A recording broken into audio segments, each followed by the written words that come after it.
Not all income is created equal. And in this video, we're ranking every major income stream from the worst way to make money all the way up to the absolute best.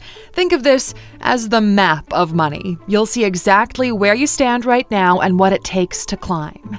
So without further ado, welcome to ALUX. We're starting off the list with F tier, okay? So F tier is the basement of the income game. It's hourly wages and gig work. So this is the kind of income where you only earn if you physically show up, and the second you stop, the money disappears. It is survival money. In the United States, 1 in 3 workers are paid hourly.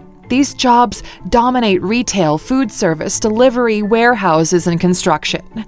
Most hover close to minimum wage, and most don't come with benefits. No paid vacation, no retirement contributions, no health insurance unless you buy it yourself. So that means if your car breaks down, if you get sick, or if your shifts are cut, your income drops instantly. The gig economy was supposed to make this better by offering flexibility, but in practice, it made things worse. Unpredictable demand, no worker protections, and algorithm-driven pay cuts.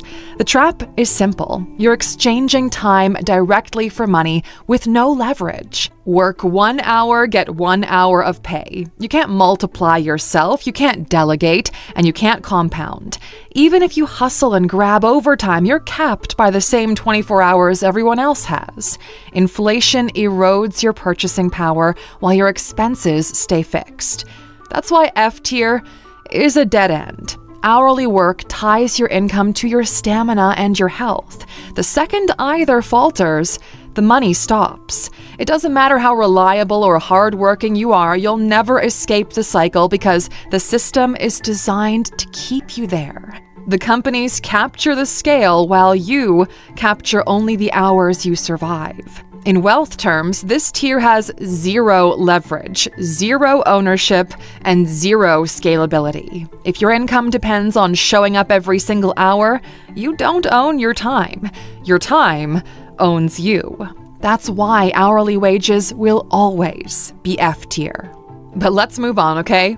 To D tier. That's salary, or in other words, your classic 9 to 5. So in theory, a salary feels safer than hourly work because you know exactly what you'll earn each month. It gives you predictability, benefits, and a sense of stability. In practice, it's just a slightly better hourly wage job, but fundamentally the same. Roughly 62% of American workers are salaried. These are teachers, nurses, accountants, engineers, office managers, and corporate staff. Unlike hourly workers, salaried employees can plan their lives. Their paycheck comes on the same day, the same amount, every month. Many companies even throw in healthcare, paid vacations, and retirement contributions. From the outside, it looks like you've made it out of survival mode. But here's the truth, okay? The system is designed so your paycheck grows at a snail's pace while your expenses grow much faster. Annual raises average just 3%, which barely matches inflation. Promotions are slow, and when they come, they move you up in small increments, not leaps. The salary model locks you into trading time for money with no upside. No matter how much value you create for the company, your income stays fixed. If you write code that brings in millions in revenue, you still get the same paycheck. If you double your output, you don't double your pay. You get a pat on the back and maybe a slightly higher bonus. The wealth flows upward, not you. That's why companies love salaried employees. Predictable cost, maximum output, and all the compounding captured by the business. From a wealth perspective, salary is a treadmill. It keeps you moving, but it never lets you escape. You're capped by your boss, your industry, and the pace of promotions. At best, you could budget, qualify for a mortgage, and build a safety net. But you can't scale. You can't multiply your income beyond your role. And if you lose the job, your income goes to 0 overnight. Now, if you'd like to graduate out of F tier and D tier and make your way into a position of having more control over your money, your time, and your life, well, we built the perfect tool to help you achieve those goals. Inside the ALUX app, we not only have daily coaching sessions designed to get you thinking and moving differently across all important areas of your life, But we also have expert-led courses guiding you on specific things like building and scaling your first business or embracing the freelance world and establishing yourself as a digital nomad. So if you're ready to level up, follow the top link in the description for an exclusive YouTube offer. 30% off the annual membership is a no-brainer, okay? I'll see you on the inside. In the meantime, though, let's get back to the video. On to C tier, freelancing and contracting. So this is the first time you actually have control over your pay. You set your own rates, you choose your clients, and you decide how much work to take on, for the better and for the worse. While it's still time for money, the fact that you have control over both of them puts freelancing, at least from our perspective, above salary or hourly work. Freelancing is growing fast, too. In the US alone, over 64 million people freelanced in 2023. That's about 39% of the workforce. And freelancers often earn more per hour than salaried employees in the same field, sometimes double or triple because they cut out all the corporate middlemen. But this also comes with one downside of not having any corporate backup. So no benefits, no guaranteed pipeline, nothing. You're fully responsible for your taxes, your admin, and all the stuff that comes with it. Now, despite all of that, freelancing works because you can promote yourself instantly. Learn a new skill, build a better portfolio, land higher paying clients, and your income jumps without waiting for HR approval. You also benefit from diversification. Instead of one boss, you have 5 clients. If one drops, you don't lose everything. This can be a blessing if you're good at marketing yourself, or a curse if you suck at landing new projects. And at the same time, you're still capped by your time. Even at $100 an hour, you still only have like 5 to 8 hours of work per day, realistically speaking. From a wealth perspective, though, freelancing is the transitional tier. It gives you enough control and income potential to save and invest, which is your exit ticket.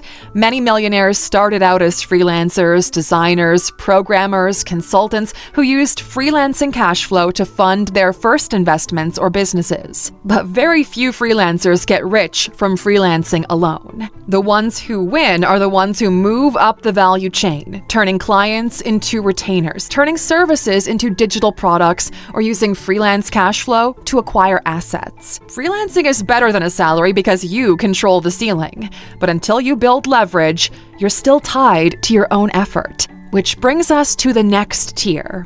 So B tier is where people finally step beyond time for money. This is the world of small business owners and commission-based earners. So here, the ceiling lifts for like the first time. A single deal can make more than a month of salaried work. A business can scale to dozens of employees. But the catch is, with higher upside comes higher risk. Most people who play in B tier either build something fragile or crash under the pressure. So let's start off with small business. In the US, there are 33 million small businesses, and they employ nearly half the private workforce. But the failure rate is brutal. Around 20% fail in the first year, 50% within 5 years. Thin margins, unpredictable cash flow, and founders who try to do everything themselves. On the other side, we've got commissions. Think salespeople, brokers, or real estate agents. There's no cap on what you can earn. A top real estate agent can make millions, but the average live on unstable income, closing a big deal one month and then going dry the next. Feast or famine is the rule here. In small business, the leverage comes from systems. You stop trading your hours directly and start capturing the labor of others. Hire a team, outsource, automate, and suddenly your output multiplies. The trap is that you're still on the hook for everything: payroll, marketing, taxes, competition. If demand drops, your stress skyrockets. In commissions, the mechanics are different.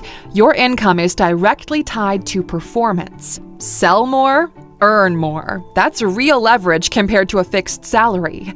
But there's volatility with it. You can't control the market, interest rates, or buyer confidence. You might work 80 hours and still walk away with nothing if the deal doesn't close. But the reason this sits higher than salary work is because this is the first time where being better at your job actually makes you more money. In a salary worker's case, if you're really good at your job, the only thing that usually happens is you get assigned other people's work too. From a wealth building perspective, B tier is where you either make a lot of money or you get your dreams crushed. There is no in between. Businesses can grow, sales commissions can snowball with experience and networking. But, we can't sugarcoat it, okay? For every successful small business owner or top sales closer, dozens fail or burn out. Wealth from B tier usually comes when you graduate upward. A business owner reinvests profits into assets, or a top salesperson uses commissions to buy real estate or equities. The tier itself creates income, but the truly wealthy use that income to build something more stable in A or S tier. And that's where we're going next. So if you've landed at A tier with asset income, you've won, okay? This is when your money starts working harder than you do. For the first time, you're no longer directly trading hours for dollars. Instead, you own something, a rental property, a portfolio of dividend stocks, and it pays you even while you're sleeping. So for the vast majority of people in A tier, the most common income streams are rental real estate and dividend-paying stocks. So real estate has been the backbone of wealth for centuries, right? In the US, over 70% of millionaires hold real estate investments. Rental properties generate monthly cash flow, and over decades, property values tend to rise. Dividends, on the other hand, are smaller but steadier. In 2023, global companies paid out $1.6 trillion in dividends to shareholders. So, unlike salaries or commissions, these income streams are tied to ownership, not labor. But they don't come for free. Both require serious money to enter, besides the usual risks that come with pretty much everything. Rental real estate is simple in theory. You buy a property, you rent it out, you collect monthly income. Over time, appreciation boosts your equity while tenants pay down your mortgage. The downside is that you probably need multiple properties to fully live off rental income. Dividend stocks work differently. You own shares of a company and they share profits with you quarterly. The catch is scale. A $10,000 investment in a 4% dividend stock pays $400 a year. That is not life-changing money. To generate real income, you need 6 or 7 figures invested. The power of this tier is in compounding. Reinvest dividends, grow equity, and watch the snowball build. A tier is where the real freedom starts to feel tangible. Unlike freelancing or small businesses, these income streams can survive without your daily input. They let you build wealth while you focus on other ventures. But the limitation is the entry price. If you don't already have capital, it's hard to break into real estate or build a dividend portfolio that actually matters. That's why most people in A tier got here by climbing from the lower tiers, using salary, commissions, or small business profits to buy their first property or their first $50,000 in stocks. A tier is where money finally works for you. Now, there is one final tier, and it's in a completely different universe from the rest. S tier. That's the billionaire tier. So in A tier, people spend decades slowly stacking assets. A rental here, a stock portfolio there, maybe a royalty stream. And over time, if you don't do anything stupid, you build a fortune. In S tier, the game is different. There are really only 2 paths to get here, okay? The first is the rarest, to build something the world cannot ignore. Think Apple, Microsoft, Google, Amazon, Nvidia, OpenAI, and so on. You see, these are not really businesses. They're more like ecosystems that billions of people rely on every day. That's why their equity is worth hundreds of billions. The second path is a lot more common among ultra